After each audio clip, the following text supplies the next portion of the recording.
Қайырлы күн достар. Бүгін мен сіздермен жұмыртқаны фаршпен және роллтонмен қаптайтын өте бір дәмді және тойымды тамақтың рецебін сіздерге ұсынғалы отырмын. Ол үшін бізге қажетті жұмыртқа пісірілген, фарш, міне өздеріңіз көріп тұрғандай. Жұмыртқаны аламыз, пісірілген жұмыртқаны алып, фаршқа мен біраз тұзбен және су қостым. Сонда фарш сондай эластичный болады. Жұмыртқаны фаршпен жақсылап жұқалап қане қаптаймыз. Сосын бір пачка роллтонды алдым да оны уматып соған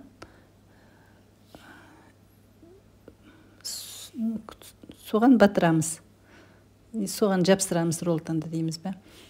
Бұл әсіресе үйде фарш аз болған кезде өте дәмді тағамдардың бірі.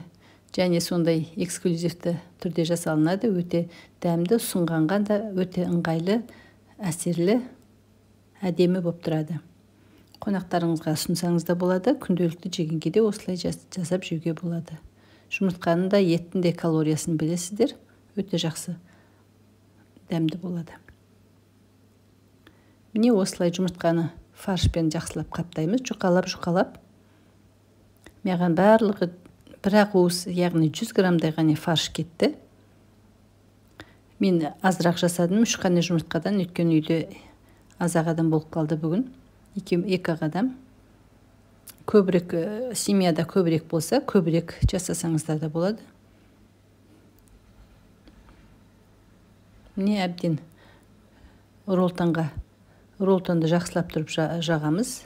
Ана сулы фарш болғаннан кейін роллтон өте жақсы ұсталынады.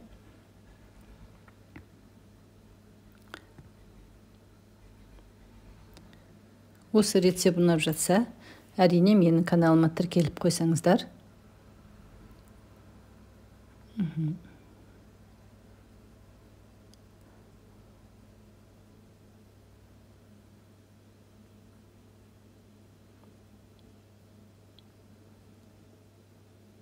Мен бұны 15 минутта ғана жасадым.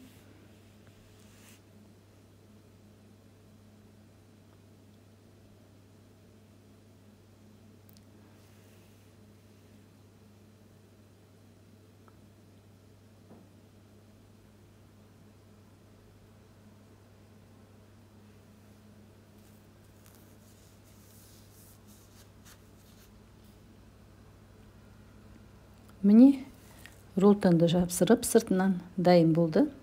Енді бұны табаға май құямыз, сұйық майды, үстіне сарымсағымызды аздап қуырып, енді қуырыла бастағанда сарымсақтың үстіне жәнегі фарш пен жұмыртқамызды саламыз. Сосын томатный пастаны бір қасықты суға араластырып, үстіне құямын. Құйып, сосын 10 минут қана крышкасын жауып, 10 минут бұқтырамыз.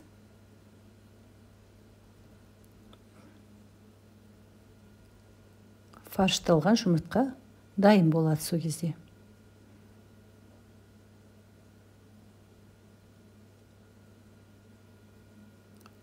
Міне, жанына әртүрлі заттармен қойып, гарнирде жасап қойсаңыздар болады. Картошкада не болмаса, басқа да гречкадан гарнир жасаңыздар тіпті керемет болады.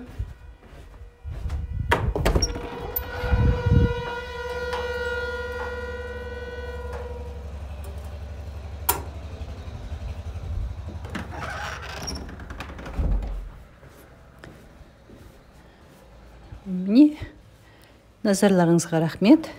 Сіздермен болған Алтынай. Менің каналыма тіркеліп, лайк, комментарий жазуды ұмытпаңыздар.